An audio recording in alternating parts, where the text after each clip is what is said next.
Welcome students. ये comparing quantities का lecture 2 है। तो इसमें हम आपको बताएंगे कि डिस्काउंट क्या होता है। तो डिस्काउंट इसलिए दिया जाता है ताकि कस्टमर को अपनी तरफ अट्रैक्ट किया जाए। तो मैं डिस्काउंट को पहले समझाऊंगा, उसके बाद आपको बताऊंगा कि कॉस्ट प्राइस क्या होता है। कॉस्ट प्राइस के बाद मैं बताऊंगा कि सेलिंग प्राइस क्या होता है। इसके साथ साथ मैं गेन परसेंट और लॉस परसेंट सबका कॉन्सेप्ट बताऊंगा, लेकिन सबको मैं डिटेल में समझाने के बजाय एक क्वेश्चन कराऊंगा। वो क्वेश्चन प्रीवियस ईयर में आया हुआ भी है और उस क्वेश्चन को करेंगे, सभी कॉन्सेप्ट हमारा वहीं पे क्लियर हो जाएगा। तो हम ज़्यादा टाइम आपका लेना नहीं चाहते, इसलिए हम सबसे पहले आपको बताते हैं कि डिस्काउंट के बारे में। तो अभी हमने कहा कि डिस्काउंट वो कस्टमर को अट्रैक्ट करने के लिए दिया जाता है। जैसे मान लो कोई ऑब्जेक्ट है, ऑब्जेक्ट नहीं, जो दुकान पे सामान बिकते हैं उस पर ज़रूर बाहर ना कुछ लिखा होता है कि 20% डिस्काउंट। तो इस चीज़ को देख के कस्टमर के अंदर लालच पैदा होती है कि 20% डिस्काउंट है तो क्यों ना इसको हम खरीद लें।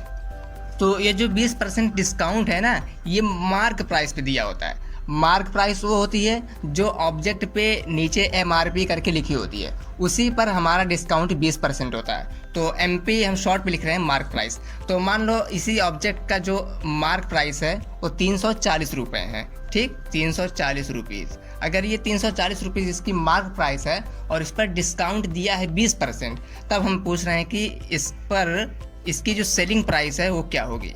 ठीक, मतलब कि ये ऑब्जेक्ट कितने का बिकेगा। तो सेलिंग प्राइस होता है, selling price is equal to, इसमें से हम निकालेंगे मार्क प्राइस माइनस डिस्काउंट। मतलब कि सेलिंग प्राइस उतना ही होगी जितना उस पर मार्क प्राइस लिखा है, और उस मार्क प्राइस में से हम डिस्काउंट को घटा देंगे तो हमें पता चल जाएगा कि सेलिंग प्राइस कितनी है। ठीक, तो इसी सेलिंग प्राइस को निकालने के लिए हम सबसे पहले मार्क प्राइस निकालेंगे, और मार्क प्राइस हमें क्वेश्चन में दी होती है। तो सबसे पहले हम यहाँ पे लिख देंगे 340। ठीक, अब माइनस डिस्काउंट हमको रुपीज़ में निकालना है, और क्वेश्चन में दिया है कि 20% है।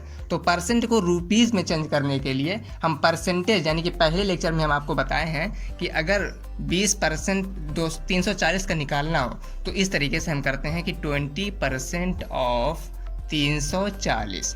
ठीक, 20% ऑफ 340 का मतलब हुआ कि 20% को हटाएंगे तो डिवाइड में 100 लाएंगे, ऑफ को हटाएंगे तो इनटू लाएंगे, और यहाँ पे 340 को सेम उसी तरह उतार देंगे। ठीक, अब देखो यहाँ से ऊपर एक जीरो नीचे एक जीरो कैंसिल, फिर ऊपर एक जीरो नीचे एक जीरो कैंसिल। अब 34 को 2 में जब हम मल्टीप्लाई करेंगे तो 34 दूनी हो जाएगा 68। ठीक, इसका मतलब कि जो 20% डिस्काउंट मार्क प्राइस पे 340 रुपये पे 20% डिस्काउंट जो था, उसको हम जब रुपीज़ में कन्वर्ट किए तो 68 रुपये। मतलब कि इसको हम ये भी लिख सकते हैं, इस ऑब्जेक्ट पर 20% डिस्काउंट ना लिखकर लिख सकते हैं कि RS 68 रुपये, जो इस तरीके से छूट उट लिखा रहता है ताकि कस्टमर अपनी तरफ आए।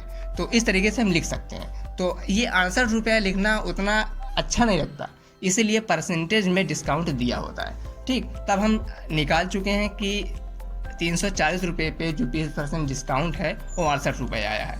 अब हमको निकालना है सेलिंग प्राइस। सेलिंग प्राइस में से सेलिंग प्राइस जब निकालेंगे तो उसमें से हम मार्क प्राइस में से डिस्काउंट को घटाएंगे। डिस्काउंट को हम निकाल चुके हैं 68 रुपये, यानी कि अब हम 340 में से 68 को घटाएंगे, जो रुपये आएंगे वही हमारा सेलिंग प्राइस है। तो इसको हम सब्ट्रैक्ट करके देख लेते हैं। तो इसको जब हम घटाएंगे तो कैरी करेंगे तो 10 में से 8 गए, आ जाएगा 2, यहाँ पे बचेगा 3, फिर एक कैरी 13 में से 6 जब हम माइनस करेंगे तो आ जाएगा 7, और यहाँ पे बचा 2, तो ये आ जाएगा 272 रुपये। तो हम जो सेलिंग प्राइस निकाले इस ऑब्जेक्ट की 20% छूट होने के बाद भी जो सेलिंग प्राइस आई वो RS 272 रुपये आई है। ठीक, तो आई होप कि ये क्वेश्चन भी आप समझ सकते हैं। तो इस क्वेश्चन के साथ मैंने डिस्काउंट का जो कॉन्सेप्ट था मैं आपको पूरा का पूरा समझा चुका हूं। अब मैं आपको एक क्वेश्चन कराऊंगा जो प्रीवियस ईयर में आया हुआ भी है, और उस क्वेश्चन के माध्यम से हम कॉस्ट प्राइस, सेलिंग प्राइस और सेलिंग प्राइस में गेन परसेंट, ये सब चीज़ें तीनों की तीनों वहाँ पे कवर हो जाएंगी। तो उस क्वेश्चन को आप ध्यान से देखें, और उसी तरीके के ढेर सारे क्वेश्चंस को देखना चाहते हैं तो लिंक डिस्क्रिप्शन में एक लिंक है, उस लिंक पर आप क्लिक करके ढेर सारे क्वेश्चन प्रीवियस ईयर में आए हुए क्वेश्चन को डिटेल में ट्रिक के साथ भी सॉल्व कराया हूँ, वहाँ पे आप देख सकते हैं। ठीक, तो हम स्टार्ट करते हैं उस क्वेश्चन को जिसकी बात हम अभी कर रहे थे। If the cost price of 10 apples is equal to the selling price of 8 apples, the gain percent is। तो सबसे पहले जो पूछा है ना उसी को हम लिख लेते हैं। फ़ायदा क्या होगा हम बताएंगे आपको। निकालना है हमको the gain percent. Gain percent क्या होगा, कितना परसेंट होगा गेन। तो गेन परसेंट का फार्मूला जो होता है ये होता है गेन मतलब कि कितने रुपए का गेन हुआ है और कितने की खरीद अपॉन कॉस्ट प्राइस मतलब कि कितने की खरीद थी इंटू 100। ठीक, कोने में थोड़ा चला गया, ये इंटू 100 है, समझ रहे ना। ठीक, जब हम किसी भी नंबर का गेन परसेंट निकालते हैं तो गेन अपॉन सीपी इंटू 100 करना होता है। तो इसको लिखने से हमारा फ़ायदा ये हुआ, हमको पता चल गया कि हमको गेन निकालना है, कॉस्ट प्राइस निकालना है, 100 तो कांस्टेंट है ही। ठीक, तो अब हम गेन किस तरीके से निकालेंगे अब ये देखो। तो गेन का फार्मूला एक और होता है, gain is equal to SP minus CP मतलब कि selling price minus cost price. ये कहाँ से आया, अगर आपको डिटेल में जानना चाहते हैं तो मेरी वीडियो में पीछे याद नहीं है कहाँ, लेकिन डिस्कस कर चुका हूँ बहुत डिटेल में, आप समझ जाएंगे। यहाँ भी डिस्कस कर दे रहा हूँ। अगर देखो यहाँ पे कंडीशन होनी चाहिए कि सेलिंग प्राइस ज़्यादा होनी चाहिए। क्यों, अगर मान लो तुम किसी भी सामान को 10 रुपये का खरीद रहे हो, बेच रहे हो 9 रुपये का, क्या गेन हुआ है कि लॉस हुआ है? तो जाहिर सी बात लॉस हुआ है। क्यों, क्योंकि तुम्हारा SP छोटा हो गया था। यानी कि अगर गेन होना है तो SP मतलब कि सेलिंग प्राइस 100% यानी कि बड़ी होना चाहिए। यानी कि अगर तुम 40 रुपये का सामान खरीद रहे हो तो जब तक कि उसको 40 से ज़्यादा का नहीं बेचोगे तब तक तुम्हारा फ़ायदा नहीं होगा। तो गेन का फार्मूला यही है कि SP माइनस CP। अब यहाँ से अब हमको पता चला कि गेन भी निकालना है। गेन हम इस तरीके से निकाल सकते हैं, हमको CP निकालना है। CP तो क्वेश्चन पढ़ के हम कोशिश करेंगे निकालने की। तो इन्फॉर्मेशन देखते हैं क्या क्या दी है। If the cost price of 10 apples is equal to the selling price of 8 apples मतलब कि हमको CP निकालना था।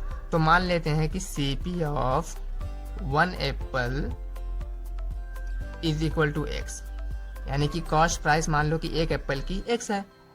और जो इन्फॉर्मेशन यहाँ पे दी है कि if the cost price of 10 apples is equal to the selling price of 8 apples, तो यहाँ पे 10 एप्पल का CP लिखा है। तो CP ऑफ 10 एप्पल्स हो जाएगा is equal to 10 into X क्योंकि एक का X है, 10 का तो 10X हो जाएगा। ठीक, अब यहाँ पे जो इन्फॉर्मेशन लिखी है उसको लिखता हूँ कि selling price of 8 apples, selling price of 8 apples is equal to cost price of 10 apples.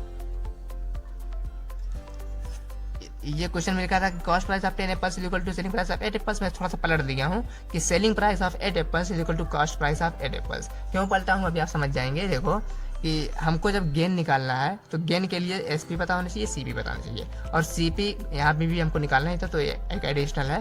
तो CP देखो यहाँ से हमको पता चल गया था CP ऑफ एक एप्पल का जो है X है। तो हमको अब निकालना पड़ेगा SP ऑफ 1 एप्पल्स। तो यहाँ से हमको पता चला कि SP ऑफ 8 एप्पल्स जो है वो CP ऑफ 10 एप्पल्स के बराबर है। और CP ऑफ 10 एप्पल्स जो ऊपर दिया हुआ है वो 10X है। मतलब कि SP of 8 apples is equal to 10X। देखो क्योंकि CP ऑफ 10 एप्पल्स 10X के बराबर है। ठीक, ऊपर से हमने यहाँ उतार दिया 10X। ठीक, अब जो आ जाएगा यहाँ से हमको SP ऑफ 1 एप्पल्स निकालना है यानी कि SP ऑफ 1 एप्पल हमको निकालना है। तो ये हो जाएगा जो यहाँ 8 है ना, यहाँ आके डिवाइड हो जाएगा यानी कि 10X डिवाइड बाई 8। ये आ जाएगा, ये हमारा है SP ऑफ 1 एप्पल। इसको अगर हम डिवाइड करें 10/8 को तो ये आ जाएगा 1.25X। आप इसको डिवाइड करके देख लेना। ठीक, अब यहाँ से देखो हमको SP ऑफ 1 एप्पल आ गया और ऊपर CP ऑफ 1 एप्पल आ गया। यहाँ से हम गेन निकाल सकते हैं। ठीक, यहाँ से गेन निकालने का जो फार्मूला था gain is equal to SP minus CP। और यहाँ पे देख भी सकते हैं कि SP जो है वो बड़ा है, ये 1 पॉइंट समथिंग है और ये सिर्फ 1X है। 1 आगे लगा सकते हैं ना, 1X या फिर X, यानी कि ये SP ज़्यादा है, इसका मतलब हमारा गेन हुआ है। तो गेन कितना हुआ ये देख रहे हैं, SP है 1.25X जो यहाँ लिखा था, माइनस CP जो है ऊपर लिखा है 1X, ये हमारा गेन है। जब हम इसको माइनस करेंगे तो आ जाएगा 1.25 में से 1 जब माइनस कर देंगे आ जाएगा 0.25X। ये हमारा आ गया गेन। अब देखो गेन परसेंट निकालना था। अब मैं आपको दिखा दे रहा हूँ कोने में क्या लिखा है। देखो गेन परसेंट हमको निकालना था। गेन परसेंट का फार्मूला जो था gain upon C P into 100। Okay, तो gain upon C P into 100 है। अब हमको गेन पता चल गया है कितना है। देखो गेन यहाँ से आया है 0.25x। अब यहाँ से गेन परसेंट जो आएगा इसको मैं नीचे लिख दे रहा हूँ तब आसानी होगी।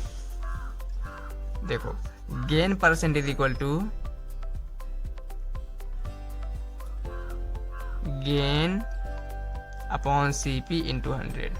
अब देखो गेन यही हमारा आ गया है 0.25x, यहाँ लिखेंगे 0.25x divide by C P, मतलब कि सी पी ऑफ 1 एप्पल हमको यहाँ लिखना है, ना कि 10 एप्पल का, क्योंकि जो गेन आया है ये सिर्फ 1 एप्पल का आया है। क्यों? क्योंकि एस पी जो है वो 1 एप्पल का था और सी पी भी 1 एप्पल का था, तो जो गेन आएगा वो सिर्फ 1 एप्पल का आएगा। अगर हम एस पी और सी पी 10 एप्पल का रखते तब हमारा गेन 10 एप्पल का होता। जाहिर सी बात है भाई, हम जितना यहाँ सी पी और एस पी रखेंगे उतना ही हमारा गेन आएगा, उतने ही नंबर का गेन आएगा। ठीक, तो अब यहाँ नीचे लिखना है सी पी ऑफ 1 एप्पल, जो सबसे ऊपर हमने पहली लाइन लिखी थी C P of 1 apple equal to 1x।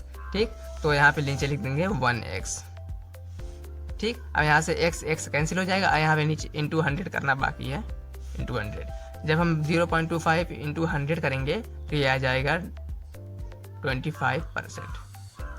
ये 1 2 दो डिजिट के बाद डेसिमल था, जब हम 2 0 से मल्टीप्लाई कर दिए तो ये 2 के बाद डेसिमल हट गया, तो आ गया 25%। तो आप इसको पूरा एक ही साथ देख सकते हैं कि जो मैंने किया है डिटेल में आप इसको समझ सकते हैं। अगर आपको और अच्छे से समझना है तो मेरी पूरी वीडियो आप देखेंगे, जितना मैं वीडियो बनाई हूँ सबको डिटेल में डिस्कस किया हूँ, और वहाँ पे आप आसानी से देख के समझ सकते हैं।